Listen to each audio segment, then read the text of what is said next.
जय हिंद जय भारत। आप देख रहे हैं जय भारत मीडिया, जहां हम बनते हैं जनता की आवाज। श्री राम सेना के बैनर तले सैकड़ों युवाओं ने भारत माता की जय, श्री राम सेना की जय, श्री सीताराम की जय और साथ ही गौ माता को राष्ट्रमाता का दर्जा मिलने की जय बोलते हुए एक भव्य और विशाल ध्वजा यात्रा का आयोजन किया। श्री राम सेना के तरफ से बताते हुए हमें सचिन राघव ने कहा कि श्री राम सेना का उद्देश्य युवाओं को नशे से दूर करने का है, खासकर उन युवाओं को जो नशे की लत में पड़ते जा रहे हैं। इसके साथ ही उन्होंने बताया कि श्री राम सेना से जुड़ने के लिए वह संपर्क भी कर सकते हैं। उन्होंने कहा श्री राम सेना का उद्देश्य युवाओं को, खासकर यूथ को अपने साथ जोड़ करके उन्हें भारत माता के जो प्रसिद्ध भारत माता की प्रसिद्धि है उसके विषय में बताने का है। देखिए यह खास खबर। धन्यवाद। जय हिंद जय भारत।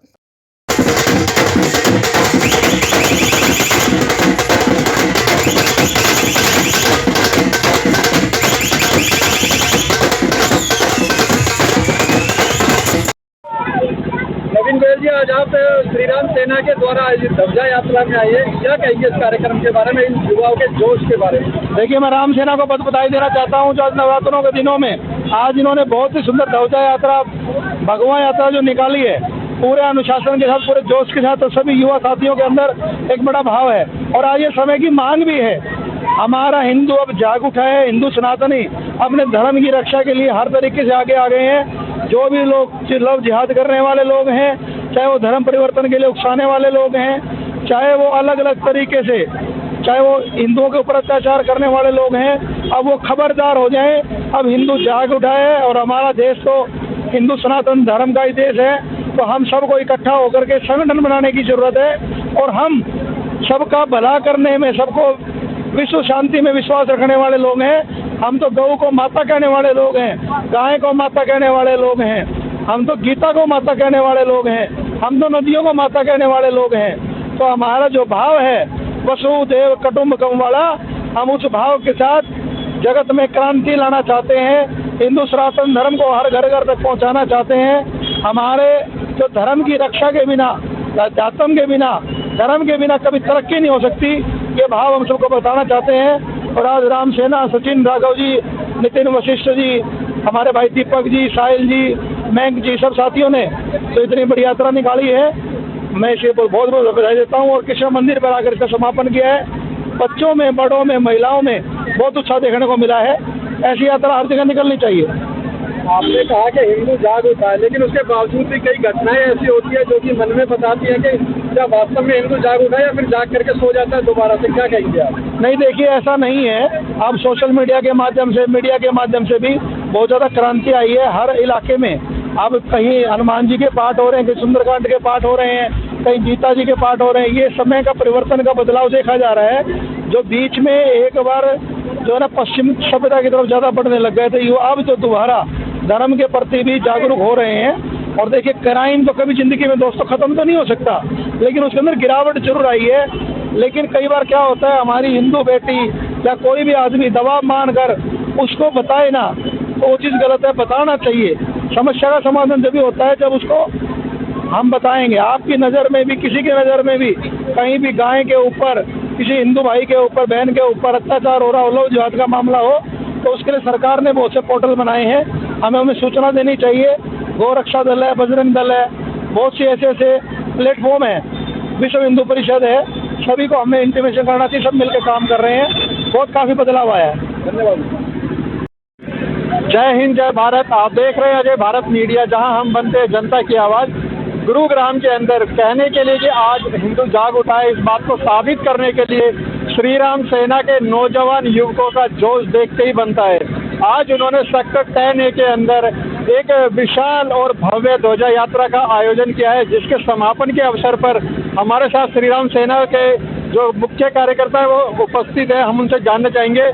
सबसे पहले अपना शुभ नाम बताइए। सचिन राघव जी।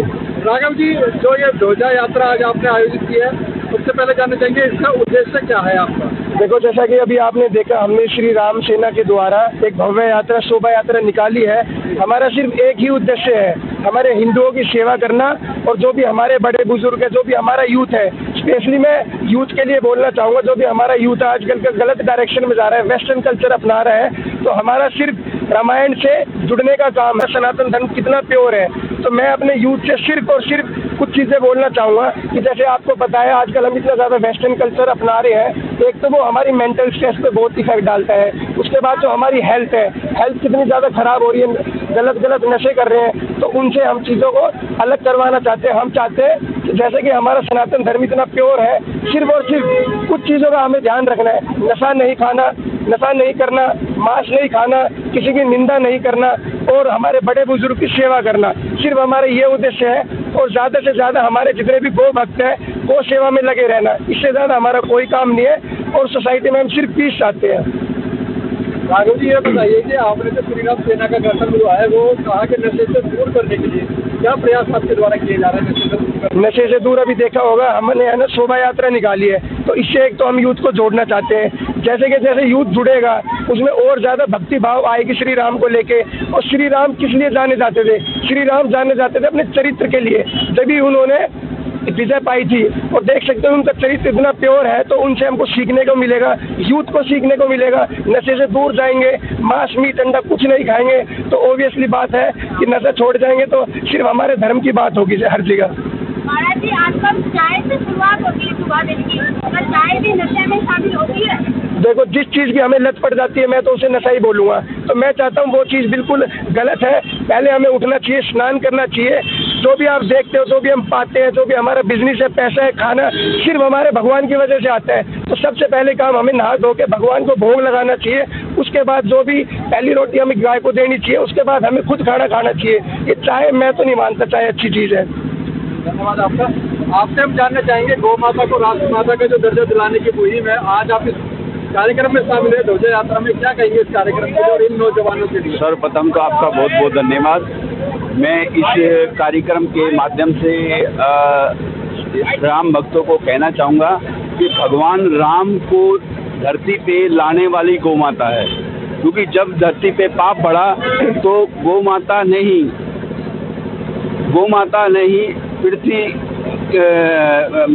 गौ माता पृथ्वी का रूप धारण करके और जो है कि भगवान के पास गई और जो है कि भगवान श्री हरि से प्रार्थना की कि भगवान मेरा जो है कि पाप का भार मेरे ऊपर से कम करो। तो इसलिए जो है कि भगवान ने धरती पे अवतार दिया। दूसरा, रामायण में भी ये श्लोक है कि विप्र धेनुसुर संत हित लीज मनुज अवतार। तो इसलिए जो है कि भगवान राम को लाने वाली गौ माता ही है। और भगवान राम के जितने भगवान राम ने जितने काम किए हैं वो गौ माता के लिए ही किए हैं। तो इसलिए मैं हमारे नौजवान साथियों से ये कहना चाहूँगा कि गौ माता की सेवा में आगे से आगे आएँ। और हमारे देश में 1 लाख गाय हर रोज कट रही हैं और गाय को जानवर की श्रेणी में रखा गया है। हमें जो है कि गाय को माता की श्रेणी में रखवाना है। और जब तक गाय जानवर की श्रेणी में रहेगी, गाय को कोई नहीं बचा सकता। और जब गाय माता का दर्जा गौ माता को जब मिल जाएगा तो जो है कि गाय को कोई नहीं काट सकता। इसलिए ज़्यादा से ज़्यादा संख्या में 20 नवंबर 2023 को हमारे जितने राम भक्त गौ भक्त साथी हैं वो जो है कि ज़्यादा से ज़्यादा संख्या में दिल्ली रामलीला मैदान में पहुँचेंगे और गौ माता को राष्ट्र माता बनाने का दर्जा दिलाने के लिए प्रयास करेंगे। आपने कहा गौ माता को जो है ना पशु का दर्जा दिया गया है। भारत के अंदर भारतीय जनता पार्टी की सरकार है, पिछले कई वर्षों से है, दोबारा आने की भी पूरी उम्मीद है। तो ऐसे में भी यदि गौ माता को राष्ट्र माता का दर्जा नहीं मिलेगा तो कब मिलेगा, और भाजपा ने अभी तक क्यों प्रयास नहीं किए इसके लिए? देखो, ये आपकी बात सही है कि भारत में हिंदुत्व की सरकार है और गौ माता को राष्ट्र माता का दर्जा अगर मिलेगा तो इसी सरकार में मिल सकता है, अन्यथा जो है कि बड़ा मुश्किल काम है। तो इसलिए जो है कि वो कहावत है कि जब तक बच्चा रोता नहीं है माँ उसको दूध नहीं देती है।